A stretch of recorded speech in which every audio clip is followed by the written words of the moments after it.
Je suis atteint de la poliomyélite et en fait, je sens mes membres inférieurs, je sens mes jambes, mais j'arrive pas à utiliser mes muscles. J'ai une atrophie des muscles en fait, parce que j'ai un manque de communication entre les nerfs et le muscle.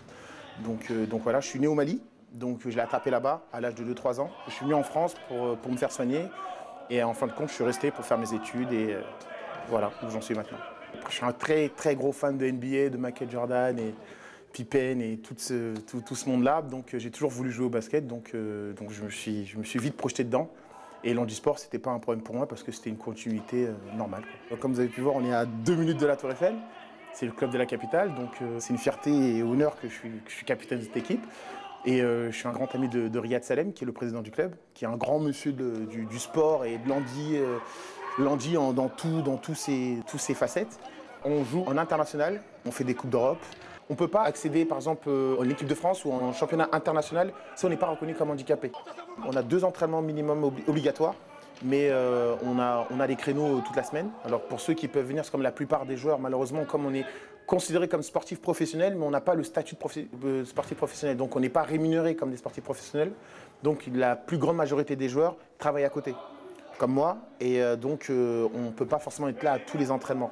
Donc on a un entraînement mardi, jeudi, et tous les week-ends, on a un match, ou à domicile, ou à l'extérieur, dans toute la France. Jean-Charles Frédéric, je suis le manager de l'équipe 1 de CAPSA Paris. J'encadre les joueurs sur le plan administratif et puis sur la logistique parce que bien évidemment nous devons nous préparer pour nous déplacer.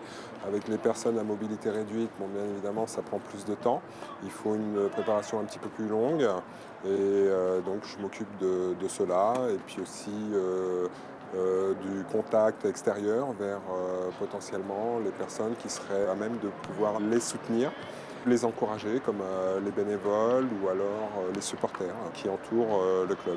Étant originaire de l'outre-mer, notamment de la Guadeloupe, et après avoir exécuté quelques voyages et rencontré les responsables de la Ligue handisport de la Guadeloupe, nous avons ensemble réfléchi à initier un projet tournoi en invitant des sélections, parce qu'il y a effectivement une équipe en Guadeloupe, notamment la CAMA, et plusieurs équipes en Martinique. Donc nous avons eu l'idée de constituer des sélections, une martiniquaise, une guadeloupéenne, et d'inviter des équipes métropolitaines à se joindre à ce tournoi, et tout en constituant une équipe très particulière qui serait, elle, une équipe d'ultramarins évoluant en métropole, ramenant un peu leur expérience vers la Caraïbe. C'est une idée un petit peu ludique, farfelue, pour rassembler des gens qui ne se connaissent pas forcément, mais qui en tout cas ont le même centre d'intérêt. J'ai un double diplôme chez le Valide et le handisport. Donc le basket fauteuil, je suis dedans. Quand on dit le handisport, il y a un facteur péjoratif qui laisse un petit peu ce sport à l'écart. Donc nous, en tant qu'éducateurs et comme on est valide, on essaie de joindre les deux bouts. Parce que sur un terrain, on est présenté à 14 points et demi.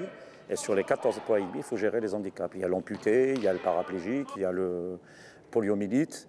Il y en a pas mal d'handicaps. Donc on essaye, l'IMC aussi, qui peut participer. Et après, il y a un volume de jeu et volume d'action pour chaque type d'handicap. Donc on essaye de greffer chaque type d'handicap dans un jeu qui se fait à 5 sur un terrain. Et là, on fait la même préparation comme pour les valides. On fait une préparation physique. Dans les préparations physiques, on peut avoir les matchs amicaux, les tournois. On participe aux tournois pour éventuellement les parasites et tout ça. Quand on a de nouveaux joueurs, pour les pousser dans le groupe, pour qu'ils se greffent au jeu de l'équipe chez qui il est arrivé. Donc on essaye tout le temps de gérer ça et monter une équipe. Et si on saurait gérer le collectif, on peut faire un résultat.